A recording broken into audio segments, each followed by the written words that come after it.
One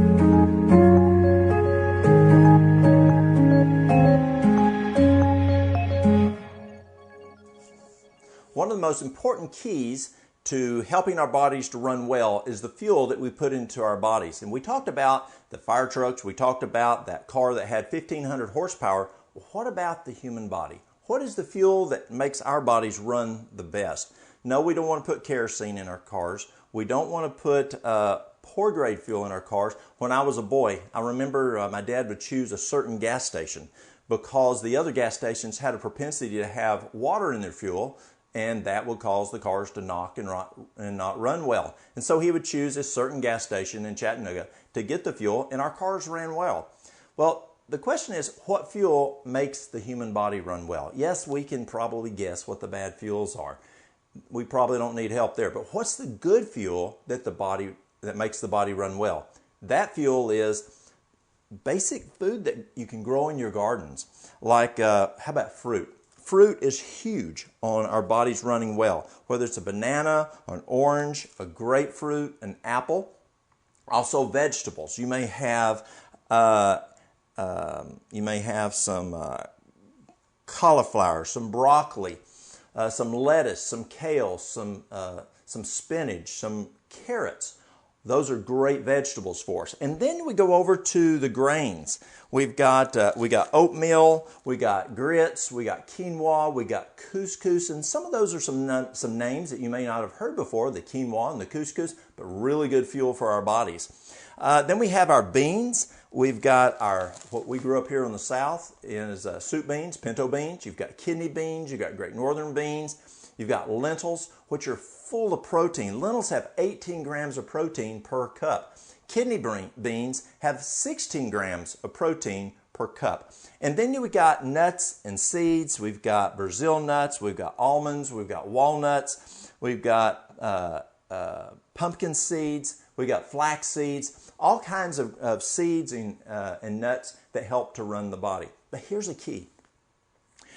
Cornell University, Cambridge University have both in their research found for the human body to live 15 years longer. Did you hear that, grandmas?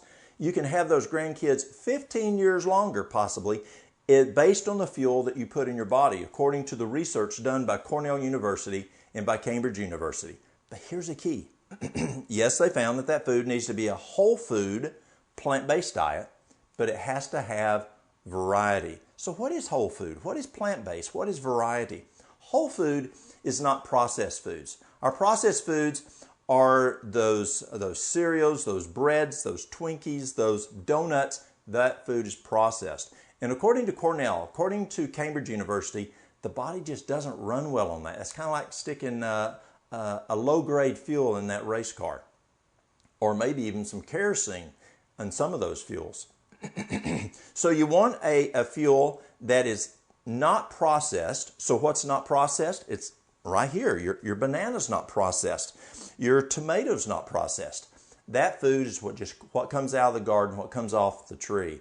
Plant-based. Plant-based is something that is a plant product. And we found through their research, it was a 20-some-year study. It's the most comprehensive study, nutrition study ever done, and it was done by Cornell and by Cambridge. And they found that a diet that has whole plant foods, such as the fruits, the vegetables, the grains, the nuts, and the seeds, the body runs, it's like 115% racing fuel.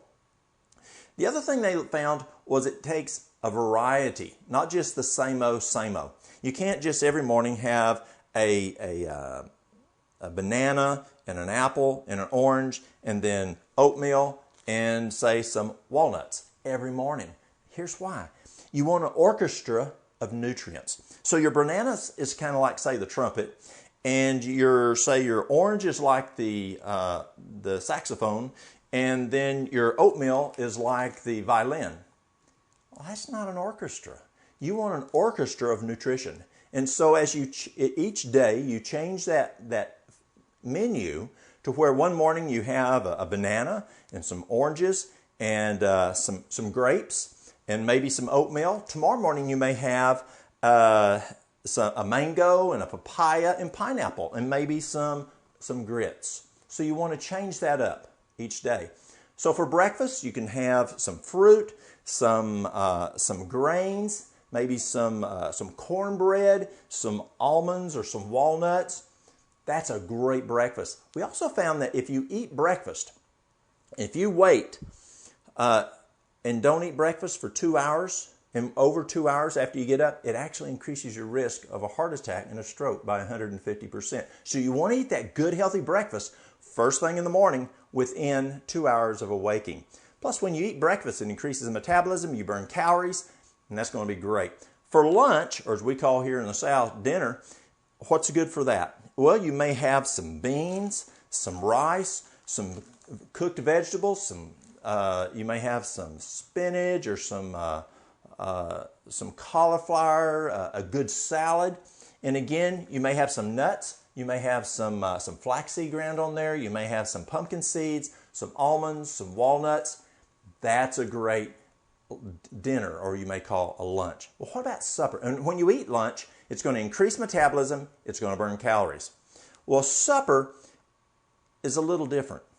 You don't want as big a supper as you do breakfast and dinner. You want to eat breakfast like a king, dinner like a queen, and supper like a pauper, like we did on the farm when I was a boy. We'd eat a big old breakfast, a big old dinner, and supper we might have some watermelon, or we might have some popcorn, but very little. Because my parents, my grandparents, my great-grandparents found when you eat a big supper, you just don't feel as good. We actually find the food has a propensity to putrefy and ferment. Also, Dr. Keim found, a world-renowned physician who looked at the metabolism, he found that when around 2:30, 3 in the afternoon, our metabolism starts shutting off. So what we eat for supper, we actually have a problem sticking on here. I lost right at 50 pounds in 3 months by eating a good breakfast, eating a good dinner, and not eating after dinner. It's amazing what eating supper does to help you pack on that weight. Plus, you don't want that food to putrefy and ferment. But if you do want something for supper, make it easy. Maybe a smoothie or a light fruit or something like that. Again, if you want that good fuel, the best fuel to help the human body to run, according to Cornell University and Cambridge University, is that whole food, plant-based diet. Whole food, it's not processed, plant-based, fruits, grains, nuts, seeds, the vegetables, those are whole foods. But you want a variety. Don't have the same old all the time. You want different menus where you get different nutrients. I hope that helps you.